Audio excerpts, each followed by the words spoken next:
right, y'all, we have two different types of vultures out here, these big black birds. One, we have the North American black vulture. The other one is named the turkey vulture. It has the red head on it and the more of a brown wing. Right now they're back here. This is winter time. It's been getting chilly at night. The water temperature is getting real cold at nighttime. These peacock bass that we have out here, it's an invasive fish species from the Amazon. Very pretty, colorful fish. A lot of fun to catch. They're dying off right now because the water's getting too cold back in these shallow areas. Yeah. That's where you're sorry, but it's gonna stink for a few minutes as we pass by through here. And you'll be able to see the fish floating in the water, and these vultures are coming back here, cleaning them up for us. They're basically the garbage men out here in the Everglades.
Left side. Yeah, sitting on the. Look at him. He's out there sunning. Posing.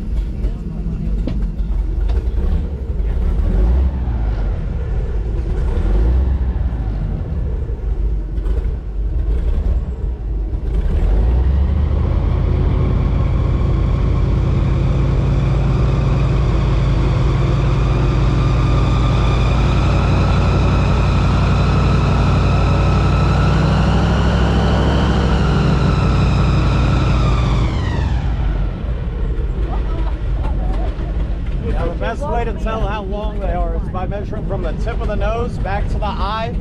Every inch will equal about a foot in length.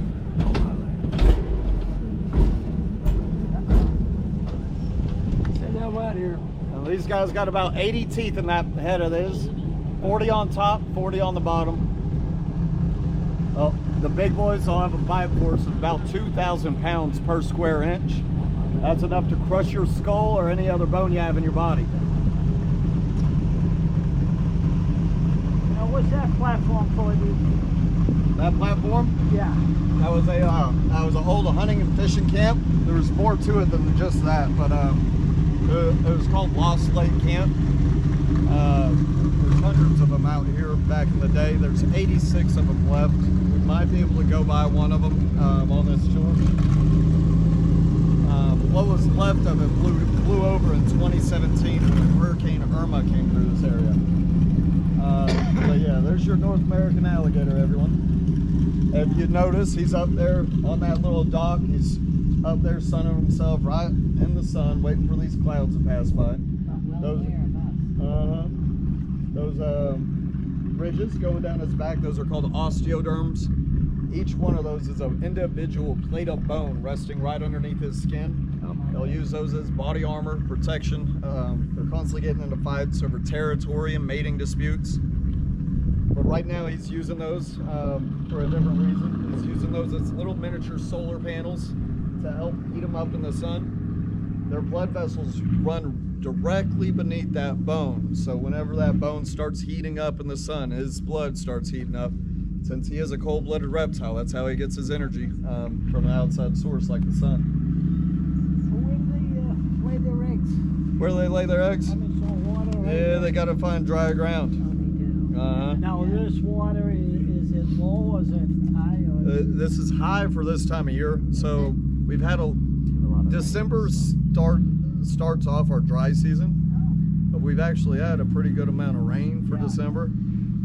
It's usually a lot lower than this time of year, and through March and May, that's when it gets real low. Our areas that we call the flats, that you'll see throughout the tour or later on in the tour, they'll go down in that time of year about 1 inch to 2 inches. Some areas will be completely dry. They actually call this place Gator Lake because when it's dry season, this will stay full. There's a hole that's 96 feet deep out in the middle of this. Oh, The Miccosukee Indians have a story about a meteor hitting and creating that hole on impact. I don't know if that's true or not. I'm kind of thinking a sinkhole or maybe a natural spring at one point. Both are very common in Florida. But so since that hole is down here, this stays full of water year round. At that time of year, there will be 30 to 50 alligators all hanging out in this one area. And that also corresponds with breeding season. It happens around the same time. We get a monster, we call Grandpa. He's probably over 13 feet, that comes through here.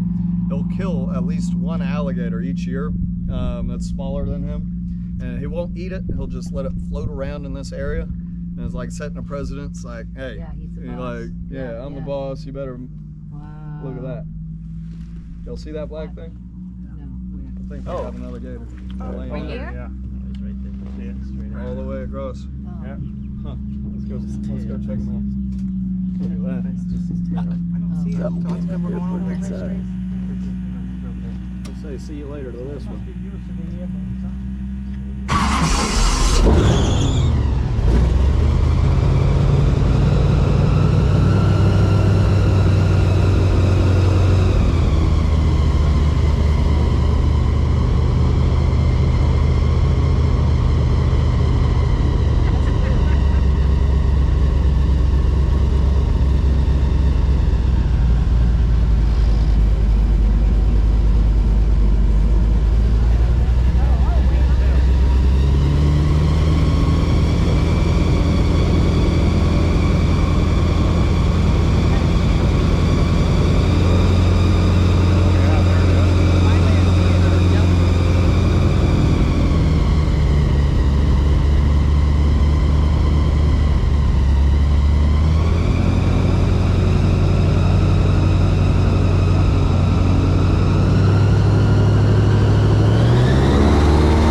Got way on up there.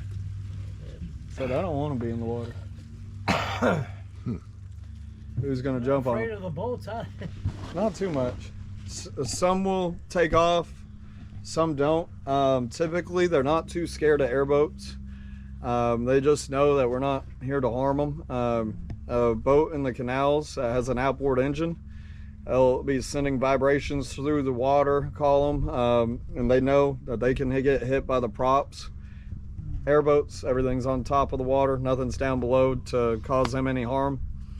If we do run over an alligator, they just bloop, sink under. It just bonks them on the head, and it doesn't really hurt them, bother them too much. What fish are these? You found those? These are called Oscar. Y'all can walk around, get on the edges of the boat or whatever. So these fish with the big googly eyes that are staring at us. Yeah. They're black with some orange and red on them. These are called tiger Oscar. They're from the Amazon. Just like those peacock bass that y'all saw dead, these tolerate the cold water a little bit better than the peacocks. But they're a very popular aquarium fish, and that's why they're in Florida now. People buy them for their aquariums, but they're very aggressive. They'll put them with other fish species and they'll tear them up. They'll eat the other fish, kill them. And so they were like, oh, screw these guys, and they threw them in the Everglades. Now we have them all over the place. They don't belong here, again, from an Amazon species. They're actually related to the piranha. They got very sharp teeth. If I left my fingers in there for too long, I'd pull one out hanging on to me and it'll be all bloody. They are pretty good eating from what I've heard. I haven't tried it yet, but people from neighboring states come down here in the spring and they'll catch 200-300 of them a day, filling them up with in their coolers. But yeah, their problem is they're eating a lot of our native fish species. They're doing a lot of damage to one called the mosquito fish. It's a little minnow and is only about 2 inches long, but the only thing it eats are mosquito larvae in the water column. Yeah. So our frontline defense against mosquitoes. And they're eating them all. So each year we're getting more and more mosquitoes out here in the Everglades in South Florida because of this fish. We need them gone, basically. Anyone want to go fishing?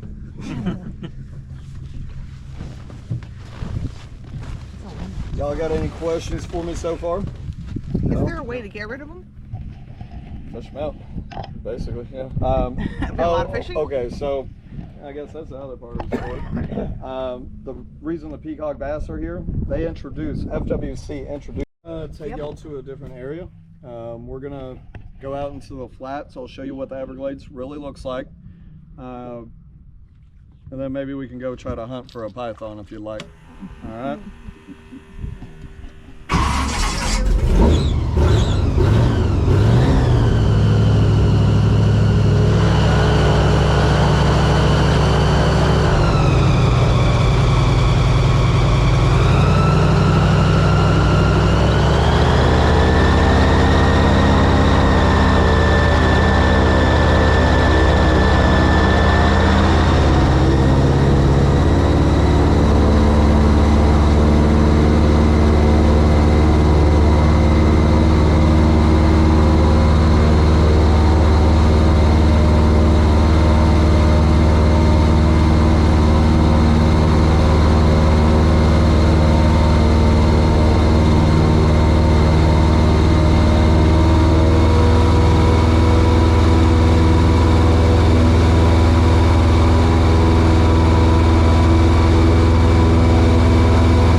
what the Everglades really looks like.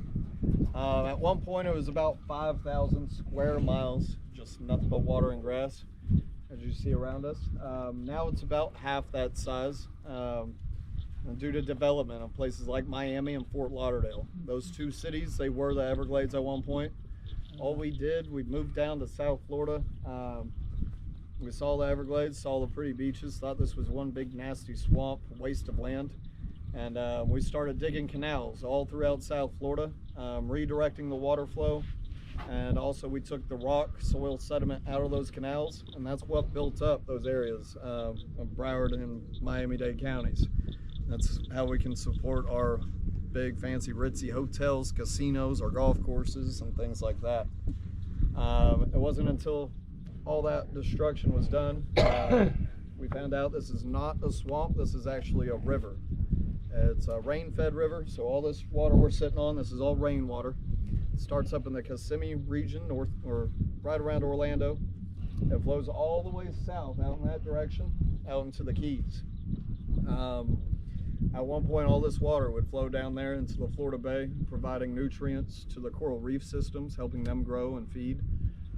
Now only about 20% of this water reaches the Keys and the Florida Bay. 80% of it gets redirected out the east and west coasts by canal.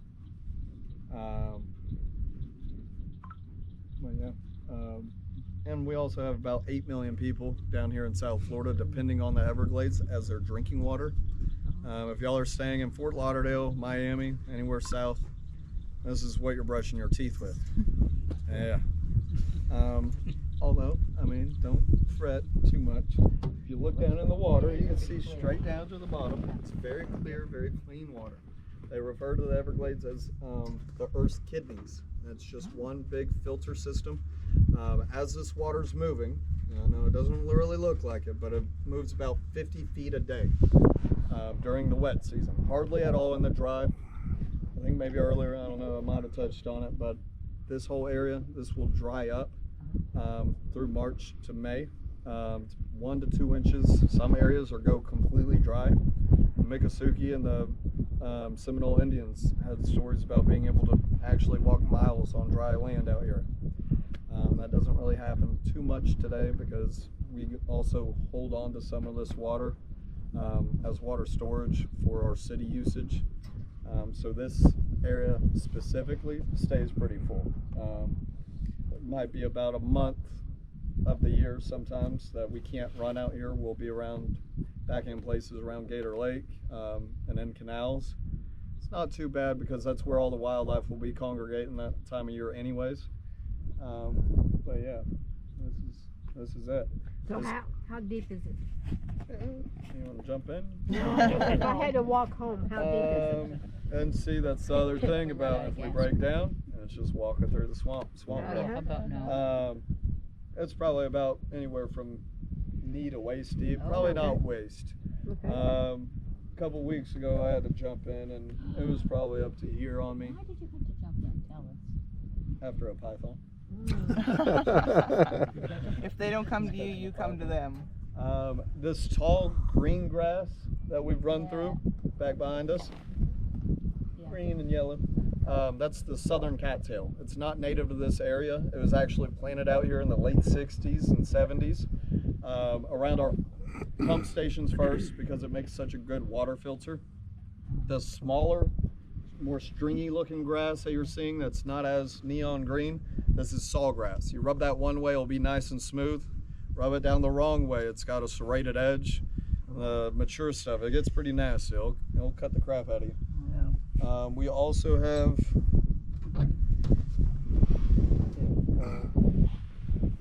some carnivorous plants. This is called bladderwort. It actually feeds. It feeds on bugs. It's like an underwater Venus flytrap. Here, let me get a clearer piece. This has like algae and stuff growing on it.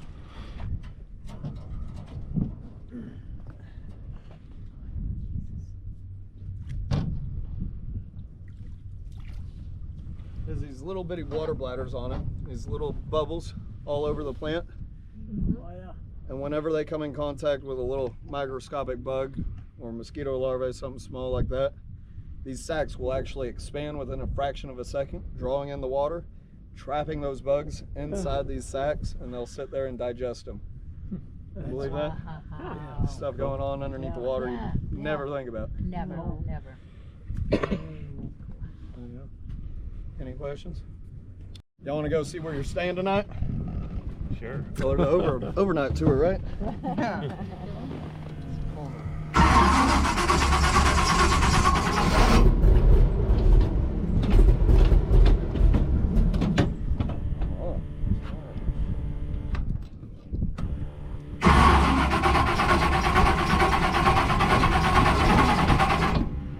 Hello?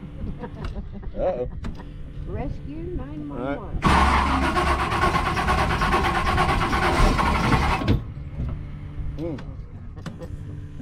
I hate this big boat.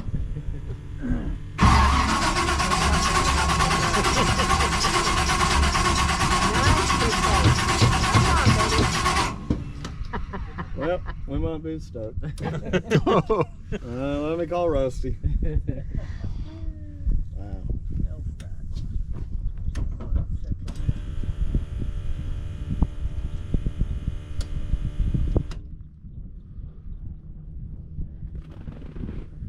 I didn't know that tall grass was from someplace else. But that was all supposed to be like this. Did he?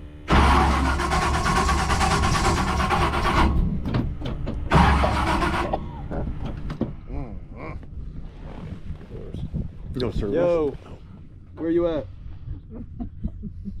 All right, this big boat isn't starting. Here, I'll put it on speaker.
early 60s by a man named Jesse. He lived out here full time, 365 days a year. He passed away something about 10, 12 years ago. He was very well known. Everyone loved him. There was about a 200 airboat parade that was 20 miles long, followed all the way up here, and now he's buried up there in the front yard. Sorry, I'm not turning off this engine just in case. You know, it doesn't turn back on. But I'll yell at you. Yeah, everyone knew him. If you were ever stuck out here, broke down, anything, he was the only guy that's still living out here at that time. He was the guy that called. He was very, very nice, very well known, well loved. But now there's 3 families that have this leased out from the state. It's a 10-year lease. They come out here on the weekends. They'll put a flag up on the flagpole whenever they're home, so we don't come bothering them. They can't build anything new. They can only maintain what's here. But yeah, they have electricity. They have a generator shed. These water barrels up top. Of course, they pump water up there. That's how they get their water pressure for things like showers, washing your hands, doing this. Pretty bird. Oh, wow. Little pretty bird there. Well, I guess it turned itself off. I wonder what he's called. Pretty little bird. And yeah, here's Ernie to steal my thunder. Ernie! If y'all have any bread or crackers or anything, y'all can give it to him. Oh, that's what he's after. Yeah. Get a picture. I can't. We know it's Ernie by his right foot. He's Michelle missing did. part of his middle toe. Oh, yeah.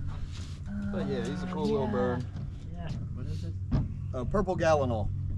They're part of the rail family. You'll find them popping around on these pads. These are called the yellow swamp lily. Too many food. Put off that yellow flower. And he'll be popping around on these pads with those big giant yellow feet of his.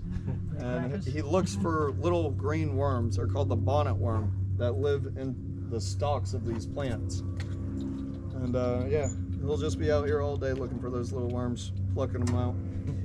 When I feed him, he'll get up on my arm or on my leg and sit there, take food from me. If I don't give him enough food fast enough, he'll start pecking on my hand. After a little bit, I was looking at his bite marks. Anywhere he's bitten me, it's always on a vein. I think he thinks my veins are those worms that are in the plants. Yeah. Yeah, I think he's going after those because he thinks they're worms under my skin. I think there's somebody home here because I hear a TV or something. Oh, interesting. I hear voices. Yeah, somebody's talking or something. It might be. I don't know. Anyways. But yeah, there's Ernie. He always steals my thunder. He likes to, you know, get attention from everyone. We'll keep it moving. We got a trail ahead of us. I wanted to show you all this canal, but we got a trail called the Lily Pad Trail, and we might be able to find some snakes on.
Y'all, this is the Miami Canal.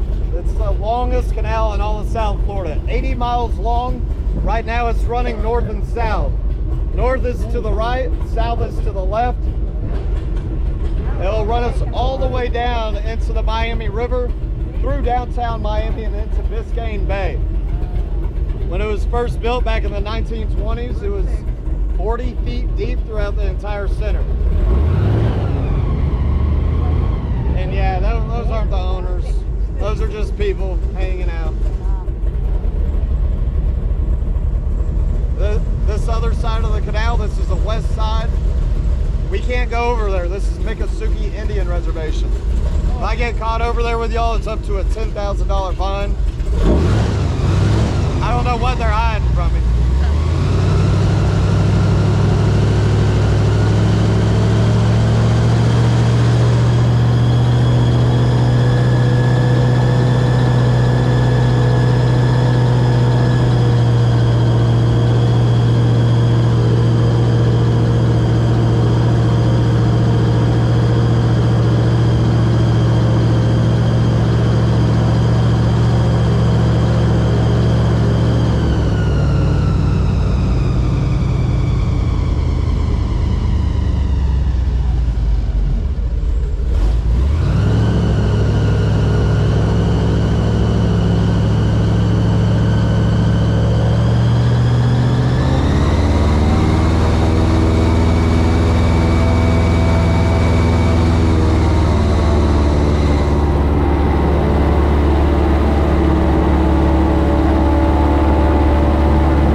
a python off this grass mat right here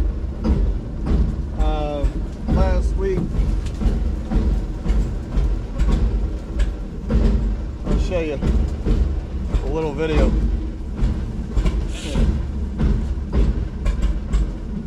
How many phones have you dropped out here? Huh? How many phones have you dropped out here? None. None? Yeah. So that's there. There, actually.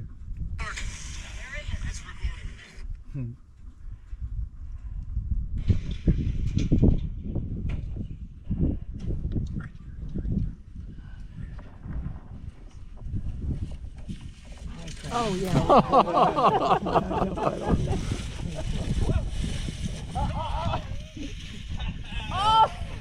It's a small, like 7.5 footer. 7.5 foot is small. Uh-huh. Oh, I gotta get There's a small male, probably his first year of breeding.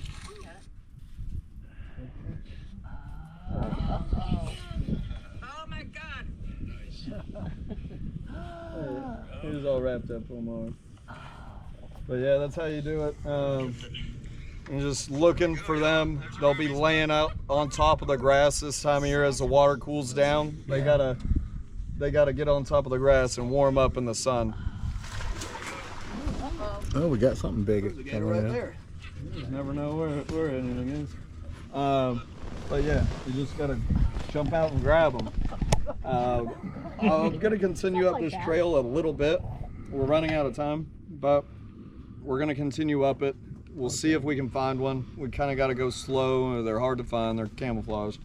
But yeah, we'll see. The sun's kind of covered up right now, so it's not the greatest time, but we'll give it a shot. This time of year, we run over the grass, lay it over, so it gives them a place to come up out of the water and sun themselves. Yeah. If we don't run it over, they'll get up in the middle of a grass pad, or one of these mats, and they'll make a little pad and curl up in the middle of it, and have all the other grass as screen cover around them so you can't see them. If we come through here and just lay over everything down for a few weeks, and then they have to lay up on top of it, everything's crushed, and we can just jump out and grab them. Yeah, see them a lot easier.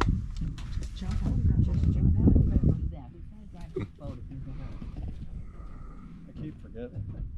We're having starting issues. We need to stop turning this thing off.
tree.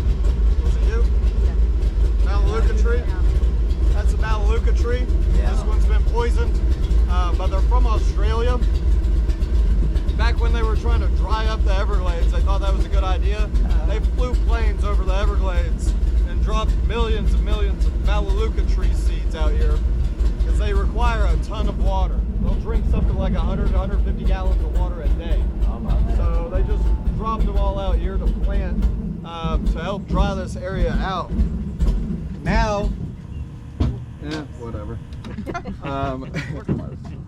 Now, they're paying contractors, and one of our captains actually, he's been on the north side of 75. They're paying contractors to come out and to poison these trees. When we spin around, you'll see they chop the bark on the tree near the ground, near the bottom of it. They'll make cuts into it and then spray it with poison. That poison absorbs, and then the tree dies as it's looking right now. It's in the process of dying, and it'll At least they're trying to get rid of it. What? At least they're trying to get rid of it. Get rid of it. It's a real, I don't know, iffy thing, because they put off a whole bunch of seeds, like millions and millions of seeds, and so, you know, whatever you do, you're still releasing those seeds out into the water. But there used to be a ton of them out here. We ran past one little tree island. Gotta on the throw it side back of over that and had cut a it lot off. of PVC pipes, if y'all noticed, way out there. There was like, it was marking Melaleuca stumps that they have removed a couple of years ago, so that we're not running them over, tearing up our boats. But yeah, again, just another thing that they did out here, the state did, that was just all screwed up. Now they're righting their wrongs once again. You're right. Trying to. Yep, they messed it up.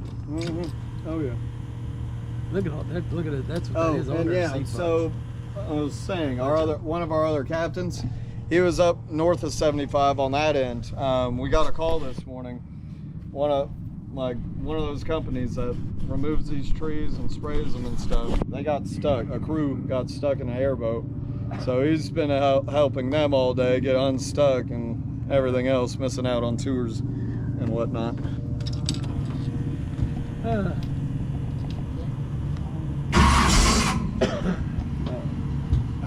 Where you at? I got a stupid tree. Come on.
Alrighty, y'all. Did you enjoy the ride?